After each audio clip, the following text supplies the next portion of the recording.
കാട്ടിൽ അപ്പു എന്നൊരു കുട്ടി ഉണ്ടായിരുന്നു. അപ്പുക്ക് ഒരു പശുക്കുട്ടി ഉണ്ടായിരുന്നു. സുന്ദരി എന്നായിരുന്നു ആ പശുക്കുട്ടിയുടെ പേര്.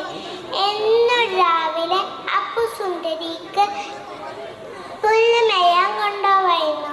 ഒരു ദിവസം സുന്ദരി പുല്ല് തിന്നോണ്ടിരിക്കുമ്പോൾ ഒരു മാൻകുട്ടീനെ കണ്ടു. പല പ്രാവശ്യം കണ്ടപ്പോൾ അവൾ രണ്ടുപേരും ചങ്ങാതിമാരായി. ഒരു ദിവസം മാൻകുട്ടി ചോദിച്ചു, സുന്ദരി സുന്ദരി, നീ എൻ്റെ കൂടെ കാട്ടിലേക്ക് പോരുമോ? അവിടെ ധാരാളം മരങ്ങളും നല്ല ഭംഗിയുള്ള പൂക്കളും ധാരാളം പുല്ലുകളും ഉണ്ട്. നിനക്ക് ആവശ്യം എല്ലാം അവിടെ കിട്ടും.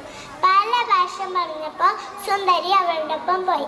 കാട്ടിലെത്തിയപ്പോൾ സുന്ദരി പറഞ്ഞു, ഹായ് ഹായ്, എത്ര എത്ര പൂക്കളാ, എത്ര എത്ര പഴങ്ങളാ, ഭംഗിയുള്ള പുല്ലുകളും. അങ്ങനെ സുന്ദരി കളിച്ച് രസിച്ചിരിക്കുമ്പോഴാണ് പെട്ടെന്നൊരു ശബ്ദം കേട്ടത്. Car car. സുന്ദരി പേടിച്ചു പോയി. സുന്ദരി ചോദിച്ചു, മാൻകുട്ടി മാൻകുട്ടി, എന്താണ് ആ ശബ്ദം? മൃഗങ്ങളെല്ലാം പേടിച്ചൊന്ന് ഓടുന്നുണ്ടല്ലോ. മാൻകുട്ടി പറഞ്ഞു, സുന്ദരി സുന്ദരി, നീയും ഓടിക്കോ, കാട്ടിലെ രാജാവായ സിംഹം എന്നുണ്ട്.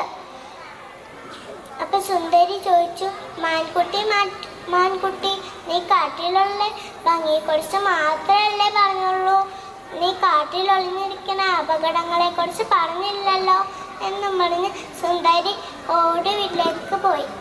പാവം അപ്പു സുന്ദരിയും കാത്തു വീട്ടുപടിക്കൽ തന്നെ നിപ്പുണ്ടായിരുന്നു. സുന്ദരി വന്നപ്പോൾ അപ്പുക്ക് സന്തോഷമായി. പിന്നെ ഒരിക്കലും സുന്ദരി കാട്ടിലേക്ക് പോയിട്ടില്ല. കൂട്ടുകാരെ, നിങ്ങൾക്ക് ഇതിൽ നിന്ന് എന്ത് മനസ്സിലാക്കാം? പരിചയമില്ലാത്ത കൂട്ടുകാരനെ പെട്ടെന്ന് വിശ്വസിക്കരുത്. അസ്സലാമു അലൈക്കും.